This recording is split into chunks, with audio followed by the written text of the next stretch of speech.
When love beckons you, follow her, though her ways are hard and steep.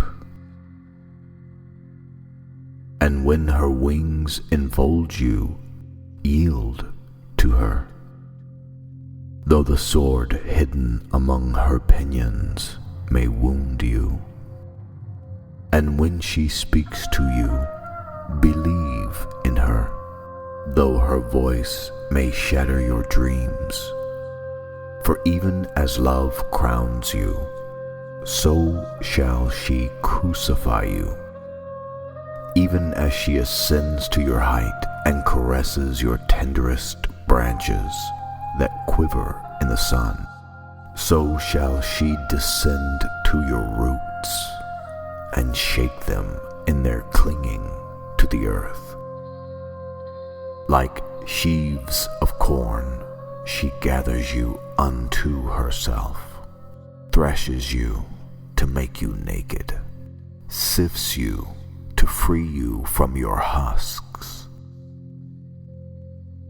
Love grinds you to whiteness, kneads you until you are pliant, and then she assigns you to her sacred fire.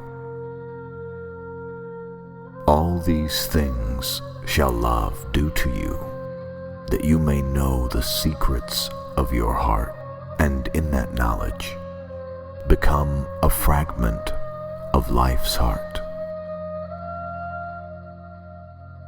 But if in your fear you would seek only love's peace and love's pleasure, then it is better for you that you cover your nakedness and pass out of love's threshing floor into the seasonless world, where you shall laugh, but not all of your laughter, and weep, but not all of your tears. Love possesses not, nor would it be possessed, for love is sufficient unto love. And think not you can direct the course of love, for love, if it finds you worthy, directs your course. Love has no other desire but to fulfill itself. But if you love and must have desires, then let these be your desires: to melt and be like a running brook that sings its melody to the night, to know the pain of too much tenderness, to be wounded by your own understanding of love, and to bleed willingly and joyfully.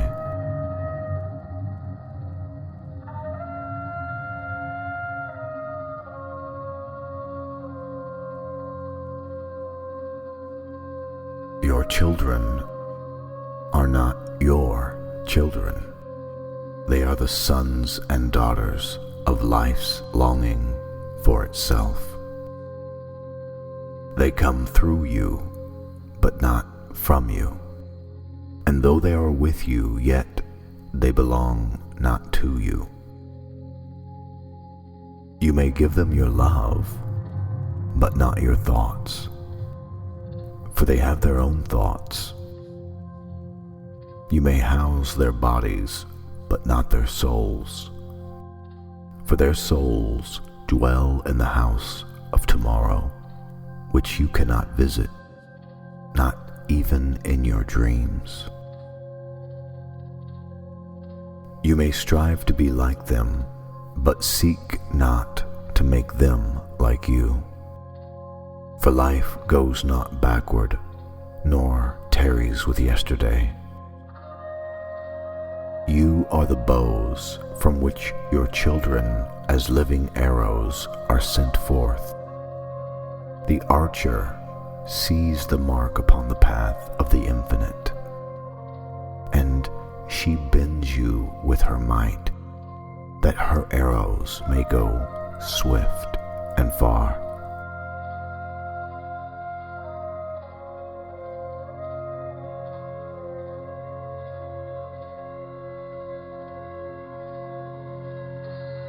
Your pain is the breaking of the shell that encloses your understanding.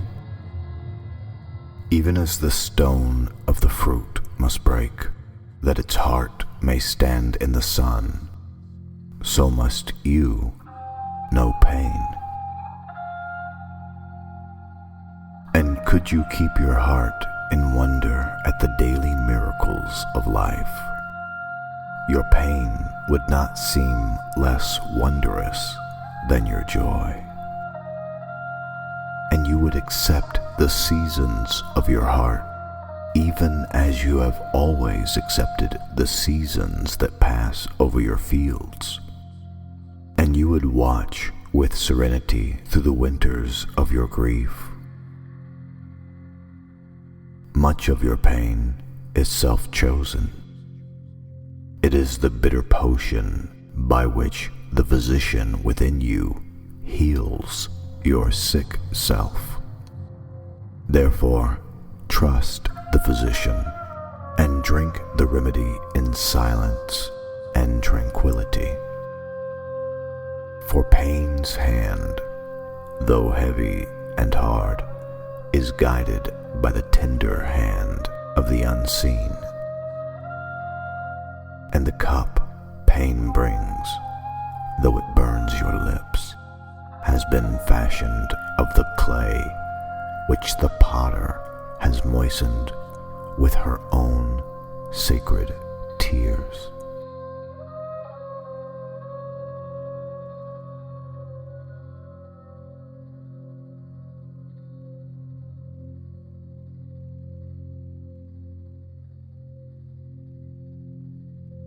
You talk when you cease to be at peace with your thoughts, and when you can no longer dwell in the solitude of your heart. You live in your lips, and sound is a diversion and a pastime. And in much of your talking, thinking is half murdered. For thought is a bird of space, that in a cage of words may indeed unfold its wings, but cannot fly.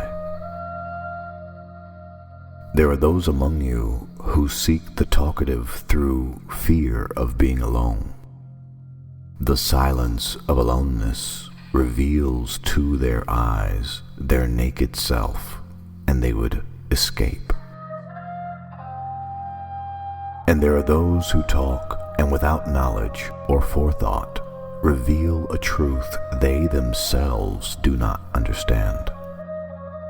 And there are those who have truth within them, but they tell it not in words. When you meet your friend on the roadside or marketplace, let the spirit in you move your lips and direct your tongue. Let the voice within your voice speak to the ear of his ear, for his soul will keep the truth of your heart, as the taste of the wine is remembered, when the color is forgotten and the vessel is no more.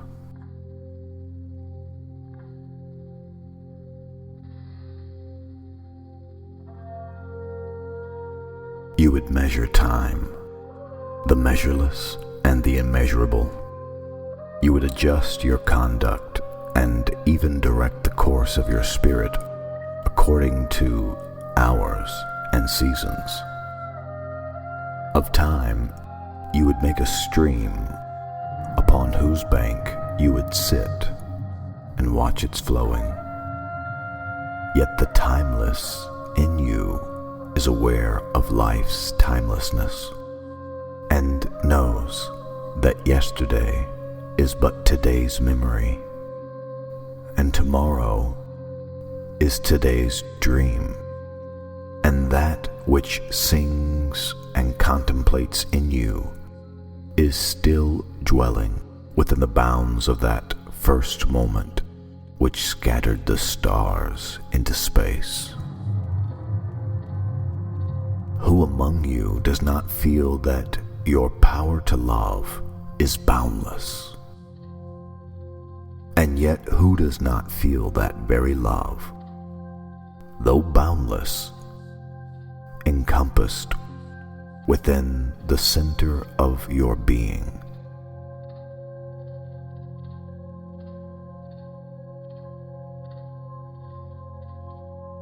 Lovers, you were born together, and together you shall be forevermore. You shall be together when the white wings of death scatter your days. Yes, you shall be together even in the silent memory of love. But let there be spaces in your togetherness, and let the winds of the heavens dance between you. Love one another, but do not make a bond of love. Let it rather be a moving sea between the shores of your souls. Fill each other's cup, but drink not from one cup. Sing and dance together and be joyous, but let each one of you be alone. Give your hearts, but not into each other's keeping,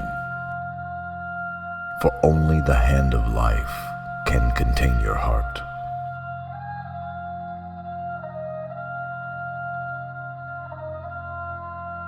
Your heart knows in silence the secrets of the days and the nights, but your ears thirst for the sound of your heart's knowledge.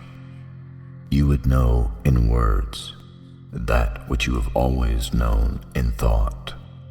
You would touch with your fingers the naked body of your dreams.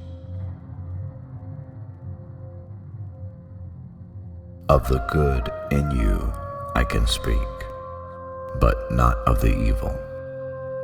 For what is evil but good, tortured by its own hunger and thirst? And when the storm comes, and the mighty wind shakes the forest, and thunder and lightning proclaim majesty in the sky, then let your heart say in awe, love moves in passion.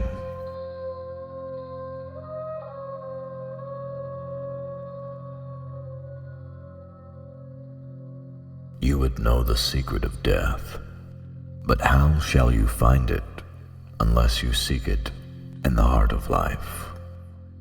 If you would indeed behold the spirit of death, open your heart wide unto the body of life, for life and death are one. In the depth of your hopes and desires lies your silent knowledge of the beyond. Trust the dreams, for in them is hidden the gate to eternity. For what is it to die, but to stand naked in the wind and to melt into the sun?